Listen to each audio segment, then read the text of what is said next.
Muchísimas gracias, señora gobernadora Ivonne Ortega Pacheco, gobernadora de Yucatán. Gracias por sus palabras y por su hospitalidad.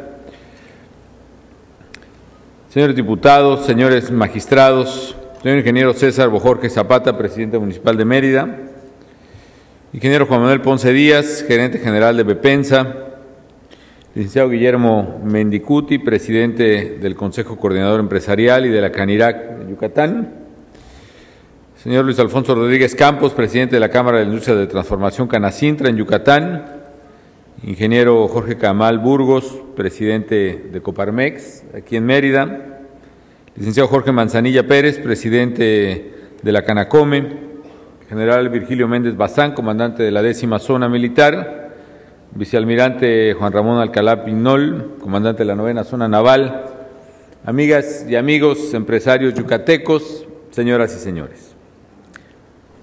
Pues me alegra mucho el poder tener la oportunidad de reunirme con todas y todos ustedes, un poco para platicar la perspectiva que aquí ya se ha anticipado de cómo vemos las cosas, particularmente en la parte económica y en general del país, y también porque me interesa conocer su punto de vista, el que ha expresado desde luego el ingeniero Ponce Díaz, pero también, si ustedes lo tienen a bien, las opiniones o preguntas que quieran formularme, si alcanzamos, si tenemos tiempo para hacerlo esta misma tarde. Así que muchas gracias por su hospitalidad y me da gusto pues estar nuevamente en Mérida.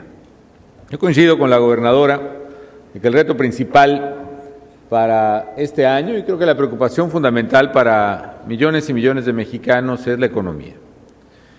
Y como lo he señalado, tenemos que concentrarnos precisamente en encontrar los mecanismos que permitan a México no solo una recuperación económica rápida, sino también, si me permiten la expresión, un cambio de carril.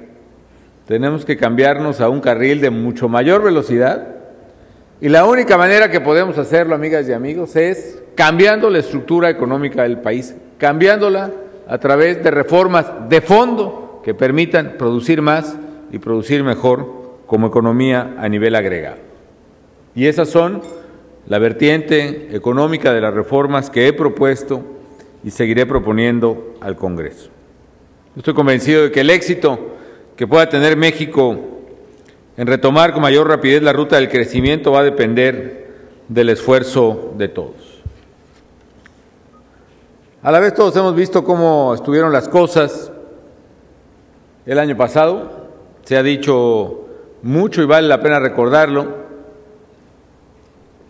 que es la peor crisis que haya vivido, pues yo no sé si la economía moderna, hay quien habla de la crisis del 29, de la cual pues ninguno de nosotros nos acordamos porque todos somos muy jóvenes aquí, pero la verdad es que pues sí es la más grave que le ha tocado a esta generación o a estas generaciones. Acaba de dar el dato del INEGI de comportamiento económico, que fue de una caída del 6,5% del PIB, la más grave efectivamente que ha habido desde que se mide el PIB en el país, dejémoslo así.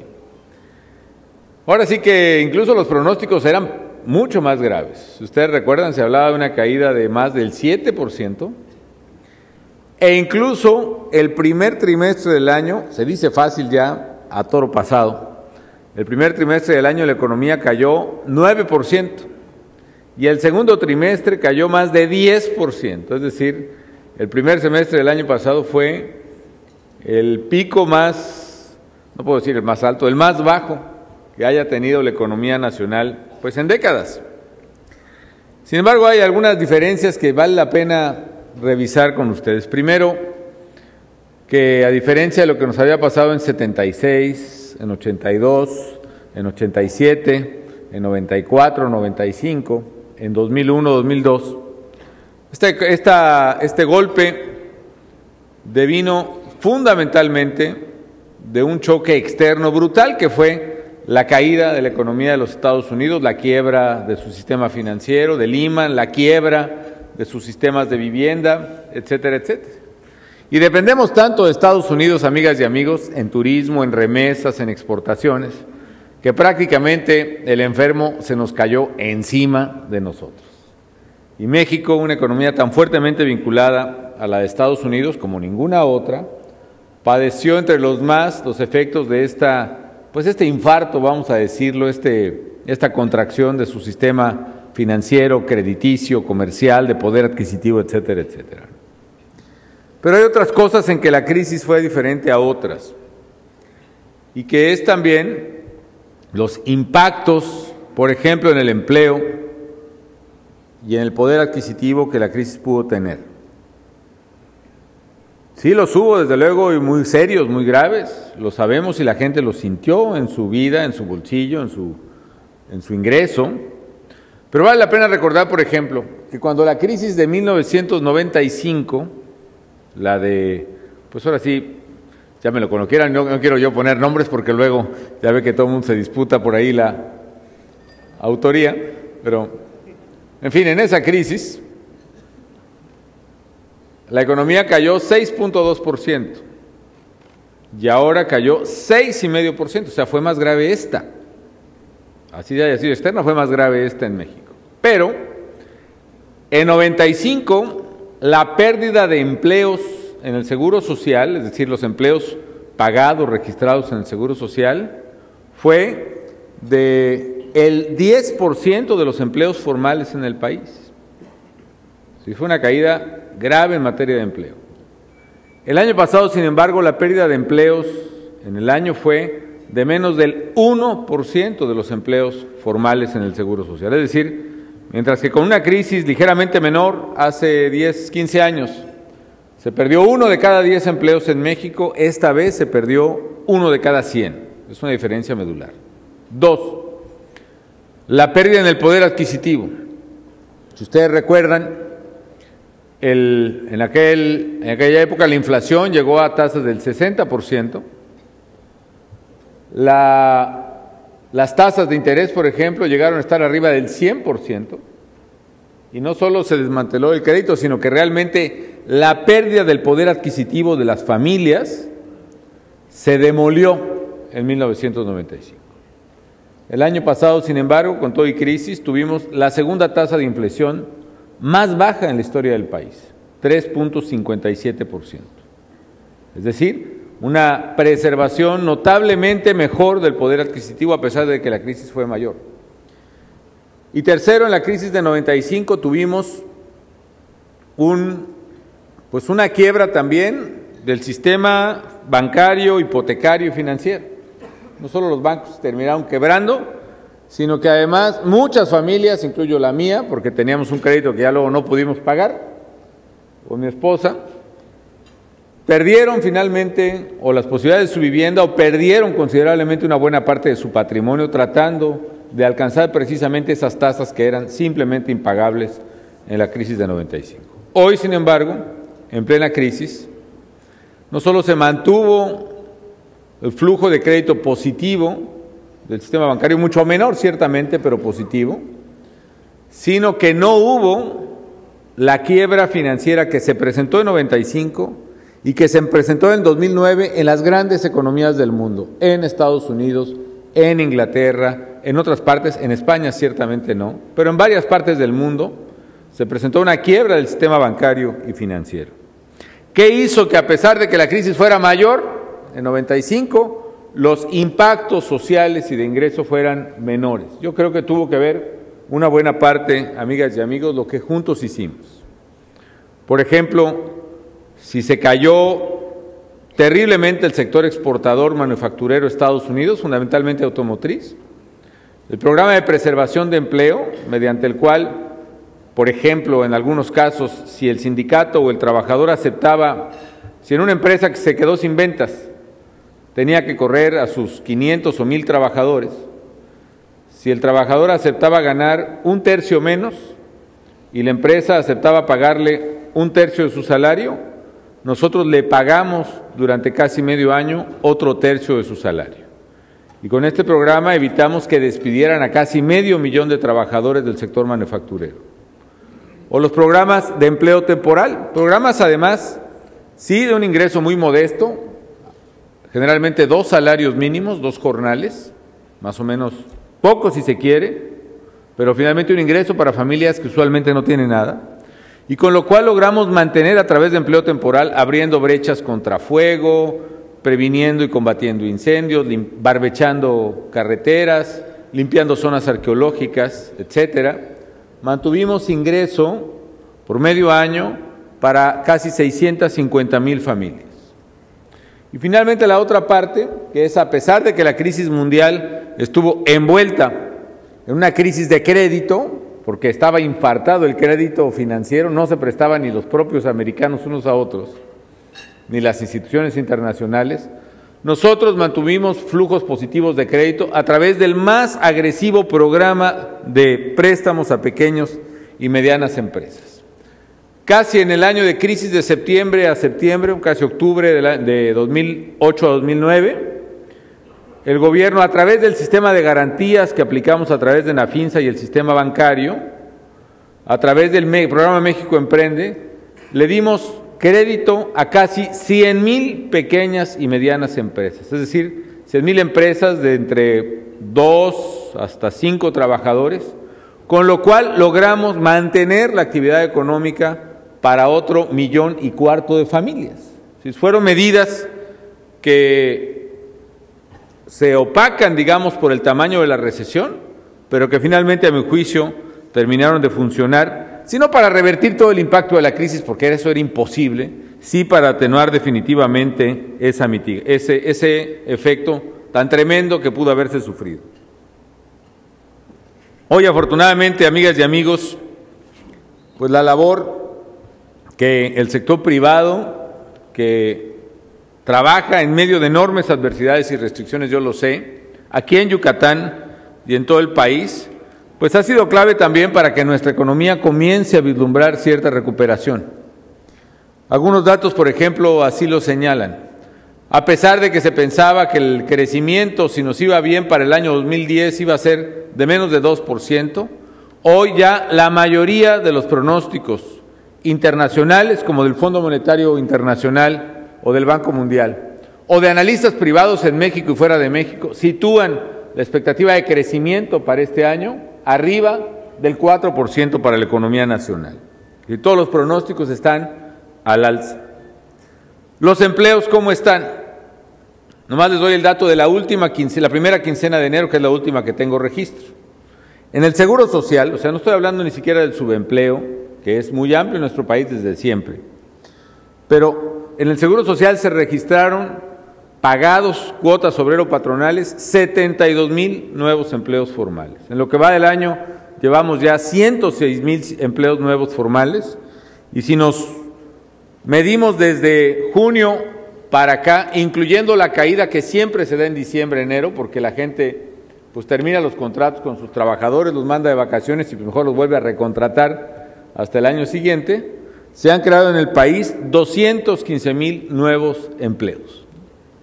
Por otra parte, aquí en Yucatán, por ejemplo, el neto en este periodo ha sido 1,600 nuevos empleos y también se siguen observando tasas positivas. Las exportaciones, por ejemplo, durante enero, crecieron a una tasa del 27% anual, una tasa de recuperación muy importante, aunque Estados Unidos no se ha levantado, está todavía muy mal herido, están creciendo nuestras exportaciones. Y aquí está pasando otra cosa, amigas y amigos, que yo creo que Yucatán, su planta productiva y sus empresarios pudieran ver como una oportunidad. Después de la resultante de todo lo que facturó en la crisis, para empezar por la conclusión, ha sido un aumento de la competitividad neta de México. ¿Por qué razón? Porque tuvimos una depreciación. A final de cuentas, la crisis lo que hizo es provocó una devaluación del peso, que estuvo en niveles de 10 pesos y ahora está rondando los 13. Ustedes recordarán que llegó a estar incluso a 16 pesos el dólar. Y eso finalmente se estabilizó, está alrededor de 13, un poquito abajo de 13, pero una depreciación del 30%, ¿qué es lo que le había generado a México siempre?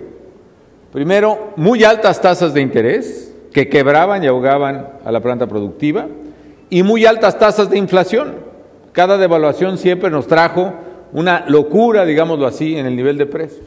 haber tenido un cambio valga la redundancia, en el tipo de cambio de 30% casi, con una inflación de 3.57%, nos colocó en una enorme ventaja competitiva. ¿Por qué? Porque México ganó como resultado neto una enorme competitividad frente a otras economías. Y no estoy hablando frente a otras economías, digamos, de media tabla, sino competitividad frente a China, India y Brasil, que son nuestros meros competidores, ¿no?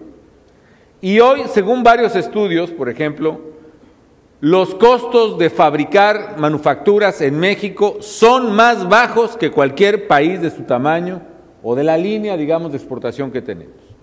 Lo tenemos incluso medido. Un refrigerador, por ejemplo, hecho en China con todo lo que sabemos, pues, que ocurre allá, ¿no? Y vendido en el mercado de Estados Unidos es casi 10% más caro que un refrigerador mexicano hecho aquí, con todo aquí, con que aquí hay además derechos laborales que cuidamos proteger, aquí hay también libertades que nos esmeramos en proteger y muchas cosas. Los costos de transporte además generar una ventaja competitiva para México.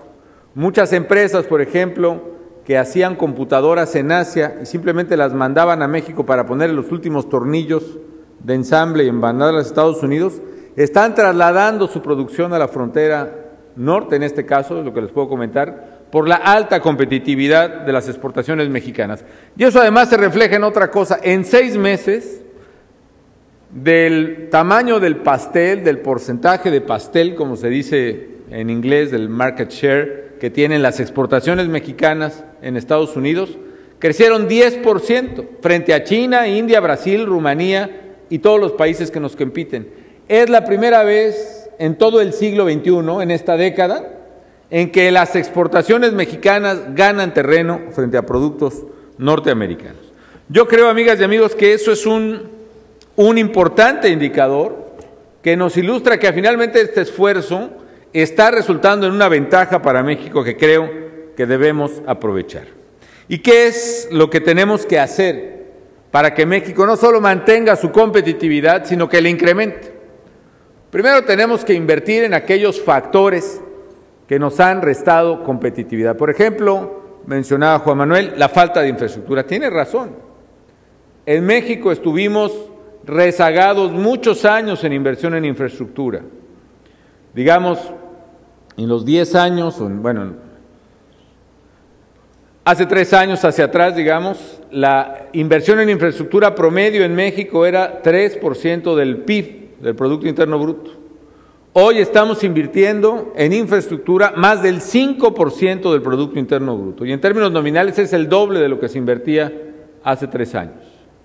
Y eso implica mejores carreteras, eso implica mejores puertos, eso implica nuevos aeropuertos, mejores aeropuertos también, eso implica telecomunicaciones. Y no conste que no está considerado además la inversión de vivienda como inversión en infraestructura, sino habría que agregarle muchísimo más. Esto tiene que seguir además con un esquema distinto en la manera de invertir. Yo por eso propuse al Congreso un paquete también de reformas estructurales para acelerar los proyectos público-privados, proyectos privados de inversión que sean respaldados por el gobierno y que generen utilidad de manera tal que puedan ser construidos con eficiencia. Si México logra escalar su infraestructura, se convertirá no solo Yucatán, como decía Juan Manuel, en una plataforma industrial privilegiada por su posición geográfica, sino todo el país en una verdadera plataforma logística de inversión y comercio, lo cual es un privilegio en la sociedad global que tenemos. Yo cuando platico con estudiantes les digo, miren muchachos, vean muy bien el mapa, véanlo con cuidado, un mapa mundi. Y si se observan con cuidado verán que México está situado exactamente en el centro del mundo. Y efectivamente, somos, por ejemplo, orgullosamente latinoamericanos, pero al mismo tiempo somos el único país que está en Norteamérica. Tenemos 11,000 kilómetros de litorales y la mitad va a las economías asiáticas y la otra mitad va a Europa. Y podemos pasar mercancía de Asia a la costa este de Estados Unidos o de la costa oeste hacia Europa a través de nuestro territorio.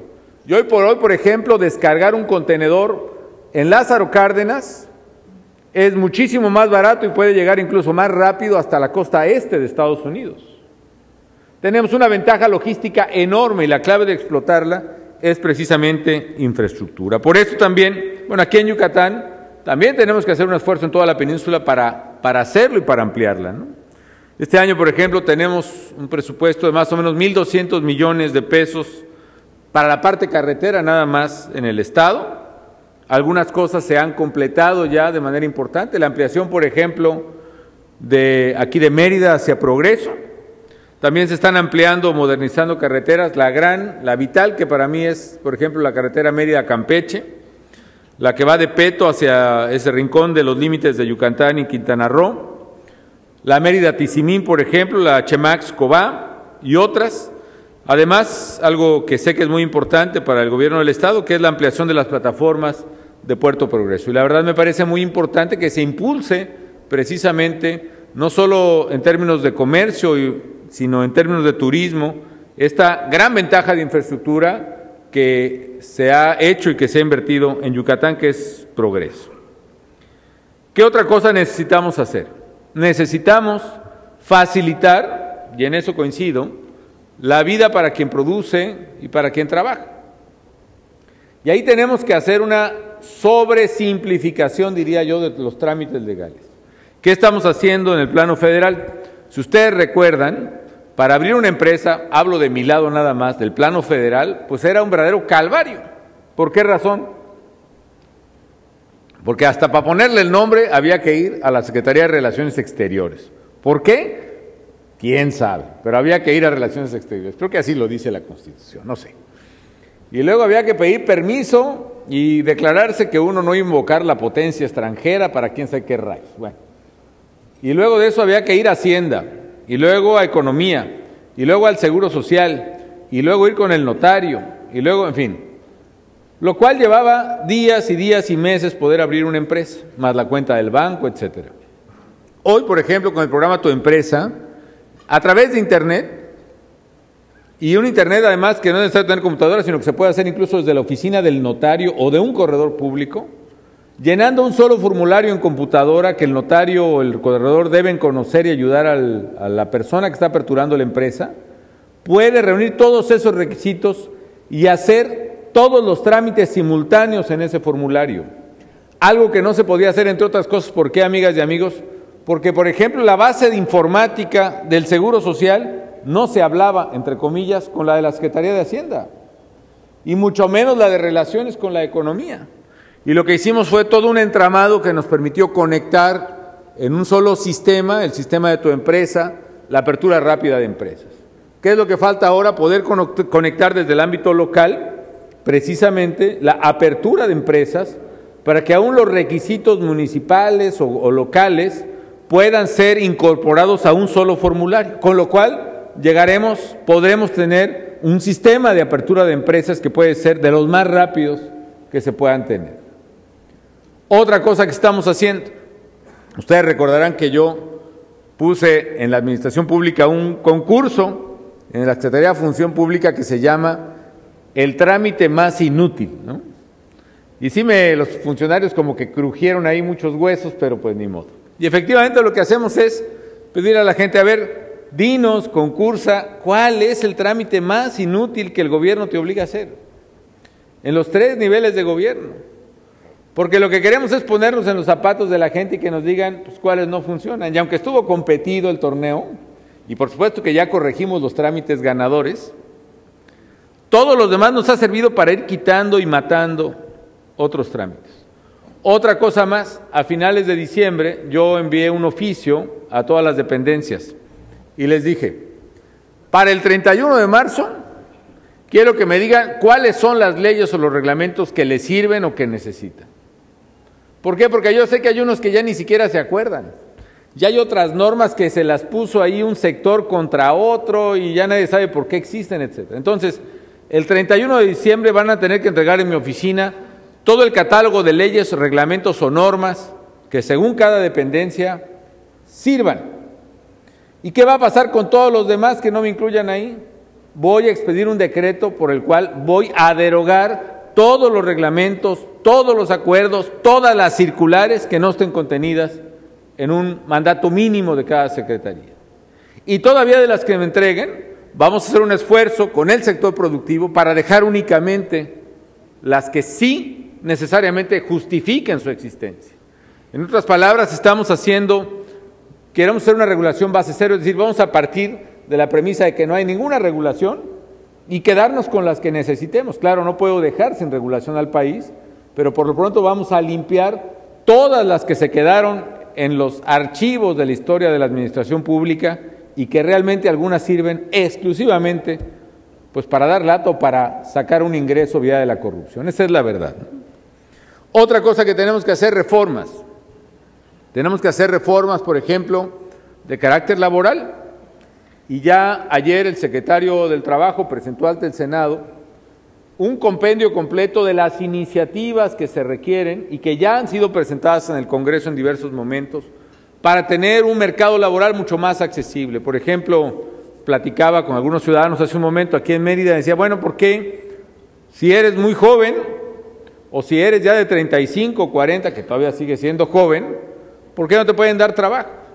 Porque necesitamos que la ley laboral no castigue a través de las cargas que tiene a quien quiere emplear o a quien quiere buscar trabajo en esos rangos. Que pueda haber más flexibilidad y que pueda contratarse a alguien que tiene que estudiar, que pueda trabajar por horas, o alguien que pueda hacerlo sin necesidad de acumular una carga laboral tal que haga que nadie lo quiera contratar, en fin.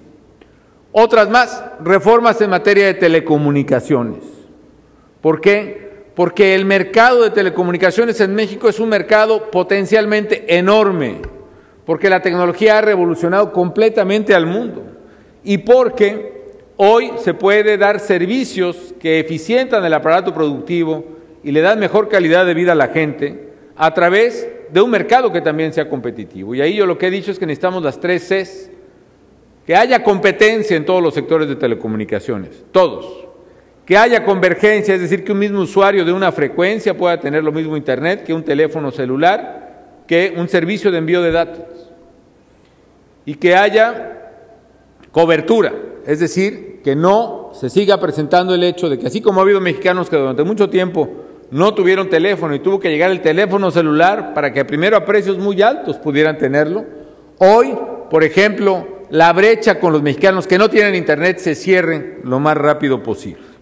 En fin, hay otros temas, la parte fiscal que se menciona, por supuesto, que necesitamos simplificar los impuestos y ampliar la base para que precisamente se constituya como una fuente verdadera de recaudación, porque ni se recauda lo que el país necesita. Por ejemplo, México recauda el 10% de su Producto Interno Bruto en impuestos distintos de petróleo, contra el 17% que es el promedio en América Latina. Y lo peor de todo es que ahora sí se nos está acabando el petróleo. Ahora sí, por ejemplo, el año pasado, para colmo, digamos, en plena crisis, la producción petrolera de México bajó 200,000 barriles diarios. Es decir, échenle cálculo a $70 el barril, todo lo que estamos perdiendo por esta baja en la producción. Por lo mismo también necesitamos seguir impulsando reformas en la parte energética, que ahora van caminando por la parte de los contratos incentivados que se están haciendo en Pemex. Y tenemos que detonar más crédito para pequeñas y medianas empresas. Yo creo que ahí vamos por muy buen camino. Aquí en Yucatán, por ejemplo, se detonaron más o menos 1,300 créditos para otro tanto número de pymes, pequeñitas muchas, el promedio, bueno, fueron más o menos 1,000 millones de pesos el año pasado. Y, por supuesto, estimular las industrias que todavía presentan aspectos recesivos. Por ejemplo, el sector de vivienda o de construcción, que es muy cíclico, todavía presenta ritmos mucho menores al resto de la actividad económica. Y ahí lo que tenemos que hacer es seguir impulsando programas que están demostrando su eficacia. El programa de Tu Casa, por ejemplo, que es el subsidio al frente que da el gobierno federal para el pago del anticipo y créditos estructurados hasta para familias de 4 salarios mínimos máximos. El acelerar lo que hacen las instituciones públicas. Por ejemplo, el Fobiste está dando el doble de créditos de lo que daba hace 3 años. Y el Infonavit, por ejemplo, que tardó 25 años en dar su primer millón de créditos, en estos 3 años que han pasado, ya dio otro millón de créditos. En fin, hay mucho que trabajar, amigas y amigos. Un comentario sobre lo que mencionaba Juan Manuel. Primero, que estoy totalmente consciente del tema de tener cuidado con el TLC con Brasil. Estoy bien consciente de eso. Pero también estoy bien consciente, y quisiera que lo estuviéramos todos, de las oportunidades que puede presentar, ¿no? ¿Por qué razón? Yo lo que veo, amigas y amigos, es que el crecimiento de la economía mundial en los próximos 10 años, por lo menos, no va a estar marcado por Estados Unidos. Y probablemente no va a estar marcado por Europa tampoco. Vean los problemas que hay ahorita por ahí, por cierto. O sea, la verdad es que para ningún gobernante es grato, por ejemplo, el buscar una mayor recaudación con un problema de finanzas públicas como el que tuvimos. Pero ahora que ha pasado el peor momento, vean lo que está ocurriendo a países, incluso más fuertes que nosotros, que no cuidaron la estabilidad de sus finanzas públicas. Grecia empezó a abrir y abrir su déficit público hasta que de repente se le fue a tasas mayores al 10%. Y hoy Grecia tiene un problema grave en sus finanzas públicas que le afecta a ese país, pero no solo a Grecia, sino a toda la Unión Europea. Y eso ha contaminado a otros países que tienen problemas similares, como Irlanda, y ahora se habla hasta de España, de Italia. Y solo porque Inglaterra es Inglaterra, pero también tiene un problema colosal de finanzas públicas. Estados Unidos tiene un déficit del 12% de su Producto Interno Bruto. Y en el mejor de los casos lo que va a hacer es financiar ese enorme hueco de dinero, tomando el crédito para sí y desplazando el crédito para otras economías, de manera tal que será muy difícil que el crecimiento venga de allá. ¿De dónde va a venir el crecimiento en la próxima década o 2? Vendrá de economías emergentes.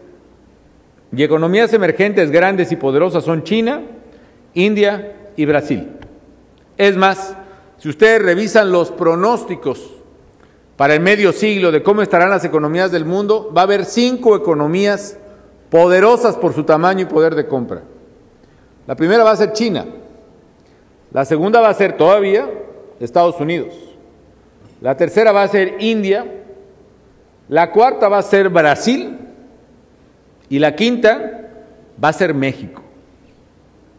Y eso nos pone en una condición de que tenemos que amarrar nuestra capacidad de crecimiento del sector externo con economías que sean capaces de levantar y crecer.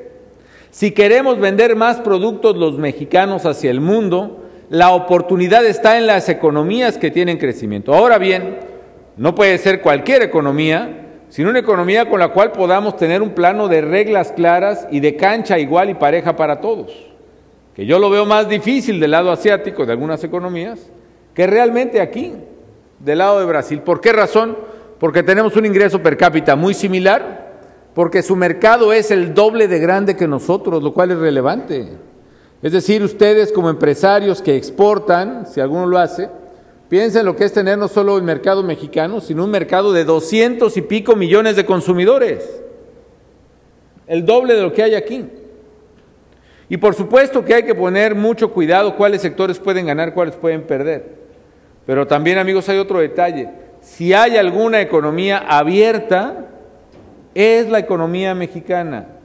La mayoría de las empresas y sectores ya pagó el costo de adaptación y se hizo más eficiente con la apertura que hemos tenido.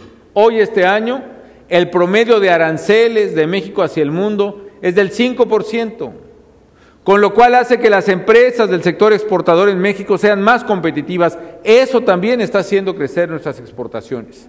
Yo lo que les aseguro es, primero, un compromiso absoluto de mi gobierno de caminar juntos con los empresarios para ver con toda calma y con toda prudencia este tema. Pero también yo los invito a que recordemos cómo fue el proceso de negociación de libre comercio con Estados Unidos. También se pensaba que los americanos nos iban a arrollar. También se pensaba que México no iba a poder competir. También se pensaba que habría perjuicio para todo. ¿Y cuál ha sido el resultado? Que gracias a eso hubo más empleos, más inversión e incluso los salarios vinculados a ese sector son 50% más altos que el resto de la economía. Y yo les digo una cosa, tengamos más confianza en nosotros mismos, tengamos más fuerza en lo que queremos y en lo que creemos. Y si queremos crecer, ver crecer a México y crecer con él, seamos capaces de aprovechar nuestras ventajas en un mundo global con economías que van a crecer, lo cual implica poder comprar más y más productos y servicios mexicanos. Y a propósito de ello, de la confianza en nosotros mismos, y quizá con ello el último tema que aborde, es también el tema de seguridad. Yo lo veo en dos planos por lo que ha dicho Juan Manuel. Una es, si tenemos un problema de seguridad real que hay que enfrentar. La paradoja es que hay quien no lo dicen abiertamente, pero insinúan que mejor no lo enfrentemos, que mejor nos hagamos un lado, que para qué nos metimos. Y otro es la percepción sobre el problema de seguridad, que como bien ha dicho, es distinto el problema, relacionado pero distinto, y nos impacta y nos afecta. ¿Qué es lo que puedo comentar del problema real? Desde hace quizá desde que México empezó a crecer en su poder de ingreso, en el ingreso per cápita, también empezó a crecer como mercado, para el producto que quieran. Y eso implicó entre los criminales un cambio sustancial que a lo mejor no hemos analizado con cuidado. Antes, ¿qué significaba el crimen organizado? Y más específicamente el narcotráfico. Debo decirles que mi punto no es solo o ni principalmente quizá el tema del narcotráfico. Mi lucha es contra el crimen organizado que afecta la vida de las familias y de las sociedades. Pero está muy vinculado evidentemente con una actividad muy lucrativa que es el narcotráfico. Ahora, hace muchos años, ¿qué era el narcotráfico? Era estrictamente eso. Era el paso de droga por México hacia Estados Unidos, se acabó. Y como nomás se trataba de eso, el criminal a lo que se abocaba era a asegurarse una ruta, un paso en la frontera, una garita, un puerto, y se acabó.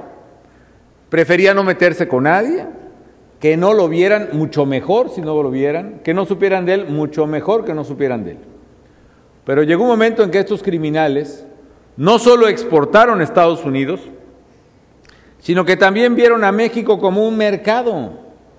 Y entonces se dedicaron a tratar de colocar su mercancía en México, entre una población muy joven como la mexicana, en una economía en crecimiento como la mexicana.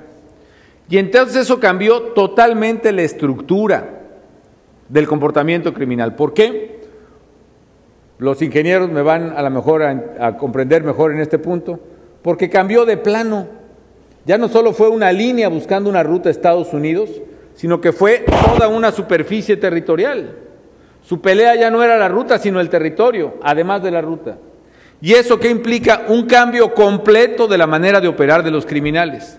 Si para cuidar la ruta y pasar su mercancía tenían que esconderse, para distribuir su mercancía y dominar todas y cada una de las tienditas donde la venden, todas las escuelas donde la empujan, necesitaban dominar el territorio.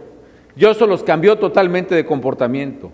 Y si en el viejo modelo tenían que esconderse, en el nuevo modelo tenían que ostentarse, que presumir su poder, su camioneta, su ametralladora, que desafiar a la autoridad municipal, estatal, federal, que aplicarle la ley de la plata o el plomo. ¿Para qué? Para poder dominar el territorio.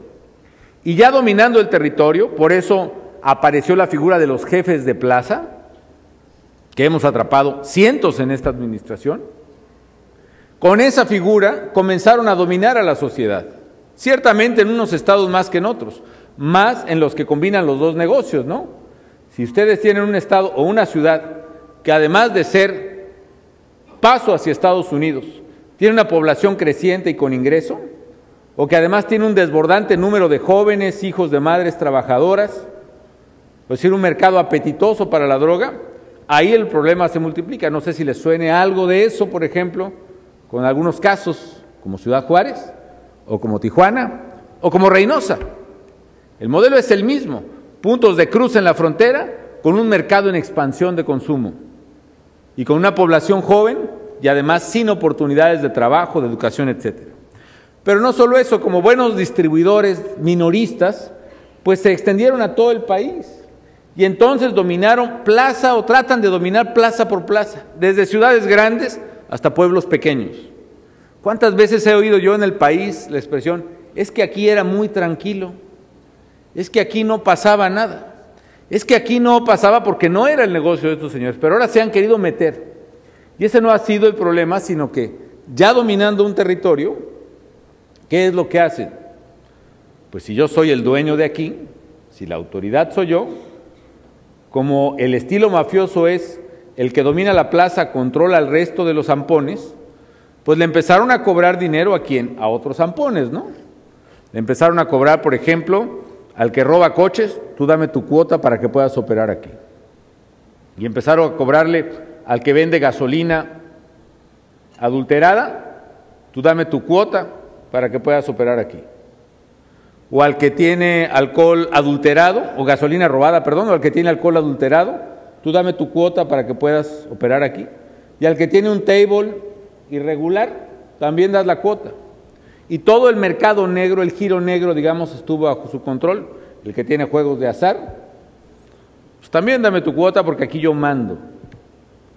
Pero luego, en estos zampones que no tienen el mínimo principio y el mínimo escrúpulo, empezaron entonces a afectar a la sociedad. Y si le cobraban cuota al de la gasolina robada, ¿por qué no le han de cobrar cuota al de la gasolinera de enfrente? Y si le cobraban cuota al del table o al del bar, ¿por qué no le cobran al del restaurante bar que está enfrente? Y si le cobran cuota al que tiene un negocio ilícito, ¿por qué no le cobran al de enfrente? Y eso hizo que en el país, en muchos lugares, se extendiera una acción criminal. El diagnóstico equivocado era de que si uno no se metía con ellos, pues no pasaba nada, pero no fue así. Al no meterse con ellos se fueron expandiendo y expandiendo hasta apoderarse precisamente de la vida de muchas comunidades. Eso es lo que estamos haciendo y ese es el problema de fondo. Ahora, también tenemos adicionalmente lo que decía Juan Manuel, un problema de percepción que también hay que trabajar por él. Claro que si uno ve la prensa nacional, desde luego, ¿no? Que la manta que dejan además en un pueblo, un recado de fulano pa' sutano, lo que no tenemos, lo que nos cuesta a cualquiera de ustedes o al gobierno pagar una primera plana de varios millones de pesos, eso sí aparece en primera plana y a todo color, ¿no? El mensaje que los criminales quieren dejar en la sociedad para aterrorizarla, también hay quien se encarga de expandirlo. Y ya no digamos internacionalmente hay esa percepción de México. ¿Y qué tanto? ¿Cuál es el grado de profundidad del problema que tenemos? Hay indicadores que nos permiten ubicar el problema.